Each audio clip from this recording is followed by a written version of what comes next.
10 ദിവസത്തെ മാലിന്യമാണ്, 10 ദിവസത്തെ മാലിന്യം. ഈ ചിറ്റാറ്റ പഞ്ചായത്തിൻ്റെ ബോർഡർ എത്ര ചീനവലക്കാരുണ്ട്, അവർ മാത്രം ശ്രമിച്ചാൽ മതി നമ്മുടെ ഈ പുഴ ക്ലീൻ ആകാനായിട്ട്. ഇതിന് പഞ്ചായത്ത് ഭരിക്കുന്ന അധികാരികൾ എന്ന് പറയില്ല, പഞ്ചായത്ത് മെമ്പർ, പ്രസിഡന്റ്, അവിടുത്തെ സെക്രട്ടറി, അവിടുത്തെ മെമ്പർമാർ, ഇതിൻ്റെ ആൾക്കാർ. ഇപ്പോൾ അവർക്ക് ബോധം വേണം.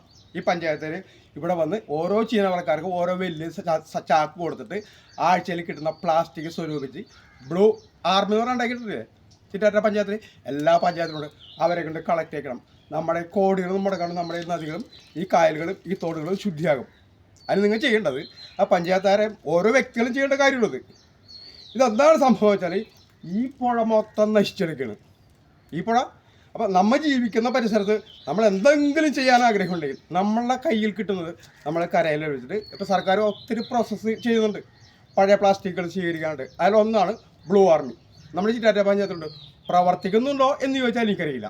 അങ്ങനെ സംഭവം പട്ടണത്തിൽ പുഴക്കരടുത്ത് വന്ന് ഇനാഗ്രേഷൻ ചെയ്തിരുന്നു. ഇതിനുശേഷം ഇവരെവിടെയാണെന്ന് അന്വേഷിച്ചിട്ട് ആർക്കും അറിയില്ല.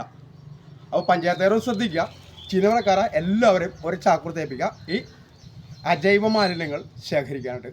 ഓക്കെ, പറഞ്ഞത് മനസ്സിലായാൽ ചെയ്യുക. നിങ്ങൾക്കും എനിക്കും നാളത്തെ തലമുറക്കും ഗുണം ചെയ്യും. ഓക്കെ.